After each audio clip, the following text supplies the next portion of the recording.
अस्सलाम वालेकुम दोस्तों, मेरा नाम डॉक्टर असद महमूद है। आज हम अहराम मिस्र के बारे में बात करेंगे। एक खोया हुआ राज है या किसी और दुनिया की ये निशानी है अहराम मिस्र। दोस्तों, अहराम मिस्र एक ऐसा मुअम्मा है जो जितना समझने की कोशिश की जाती है उतना ही ज्यादा उलझता चला जाता है। क्या वाकई ये सिर्फ बादशाहों की आखिरी आरामगाहें थी या इनके पीछे कोई ऐसा राज छुपा हुआ है जो इंसानी तारीख को हमेशा के लिए बदल सकता है?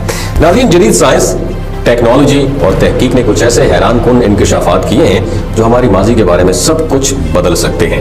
अब तक हम सिर्फ यही सुनते आए थे कि अहराम मिस्र जो है फिरौनों के मकबरे थे, लेकिन आज साइंस कह रही है कि यह कहानी शायद अधूरी है। जब एक्सपर्ट्स ने जदीद तरीन क्वांटम स्कैनर्स और थर्मल इमेजिंग का इस्तेमाल किया तो एक नाकाबिल यकीन दरियाफ्त पर पहुंचे। अहराम के नीचे एक ऐसा खुफिया नेटवर्क मौजूद है जो आम सुरंगों से बिल्कुल मुख्तलिफ है। कई किलोमीटर तक फैली हुई सुरंगें, खुफिया कमरे और एक ऐसा सिस्टम जो आम समझ से बाहर है। कुछ साइंटिस्ट का कहना यह है कि ये एक किस्म की तवानाई पैदा करने वाला सेंटर था, मरकज था, जिसका ताल्लुक किसी ऐसे इल्म से था जो आज भी हम नहीं समझ सके। यही नहीं, अहराम की ज्योमेट्री भी हैरान कुन है। अगर आप उन्हें जदीद साइंस और फिजिक्स के असूलों से देखें तो ये आम इमारतों की तरह नहीं बल्कि एक पावर स्टेशन की तरह दिखाई देते हैं। कुछ तहकीक से ये भी पता चला है कि अहराम किसी न किसी तरीके से तवानाई को इकट्ठा और मुंतकिल कर सकते थे।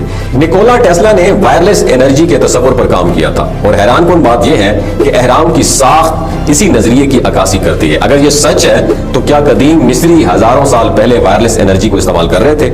ये सवाल मजीद पुरस्कार तब होता है जब हम अहराम की दीवारों पर मौजूद नक्शो निगार को देते हैं। उनमें कुछ ऐसी तस्वीर भी शामिल है नाज़रीन जो आज की जदीद खलाई एजेंसियों के फल्कियाती नक्शों से हैरत अंगेज मुशाबियत रखती हैं। इनमें ऐसे सितारों और कहकशाओं की निशानियां मौजूद हैं जो जदीद दूरबीनों ने हालिया सालों में भी दरियाफ्त की हैं। सवाल ये पैदा होता है कि जब हजारों साल पहले जदीद दूरबीनें मौजूद ही नहीं थी तो मिस्री को ये सब कैसे मालूम हुआ? यहाँ एक और हैरत अंगेज नजरिया सामने आता है कि क्या अहराम मिस्र दरहकीकत किसी और दुनिया के साथ कम्युनिकेशन, कनेक्शन और राब्ते का एक जरिया थे? कुछ माहिरीन का कहना यह है कि अहराम एक कॉस्मिक एंटीना के तौर पर काम करते थे जो जमीन और किसी दूसरी ज़हीन मखलूक के दरमियान कम्युनिकेशन का जरिया हो सकता था। और ये नजरिया दीवारों पर बनी उन अजीबो गरीब जो शक्लें थी उनकी बुनियाद पर किया गया है जो हैरत अंगेज तौर पर खलाई जहाजों या जदीद सैटेलाइट जैसे दिखाई देती हैं। और ये सब कुछ सिर्फ मिस्र तक महदूद नहीं है।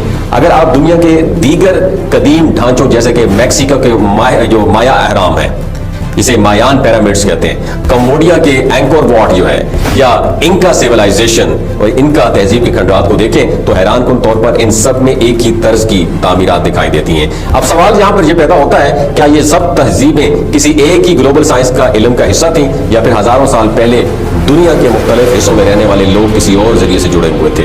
लेकिन कहानी यहाँ पर खत्म नहीं होती है। अहराम की रिसर्च के दौरान एक और चीज भी सामने आई है, एक अजीब व गरीब गेंद नुमा शय जिस पर एक पेचीदा नक्शो निगार थे जो किसी आम इंसानी जुबान से मैच नहीं करते थे। कुछ साइंसदानों का कहना यह था एक अजीब किस्म का मैसेज हो सकता है जो हमें किसी और दुनिया की मौजूदगी की तरफ इशारा देता है। क्या वाकई हजारों साल पहले किसी ने जमीन के अलावा किसी और सियारे को दरियाफ्त किया था? ये सब बातें आज भी एक मुअम्मा बनी हुई हैं, लेकिन इनमें एक बात बिल्कुल वाज़ेह है कि अहराम मिस्र सिर्फ पत्थरों के ढांचों पर मबनी नहीं था बल्कि एक ऐसी राज का हिस्सा है जो हमारी सोच से भी बहुत आगे है। क्या हम इनके पोशीदा राजों को समझने में कामयाब हो सकेंगे या फिर हमेशा के लिए तारीख की सिफात में दफन रहेंगे? आपका इस बारे में क्या ख्याल है? क्या अहराम किसी खोई हुई टेक्नोलॉजी का शिकार है या फिर उनके पीछे कोई और ताकत कार फरमा है? अपना एक्सपीरियंस नीचे कमेंट सेक्शन में जरूर बताइएगा। अपना बहुत ख्याल रखिएगा।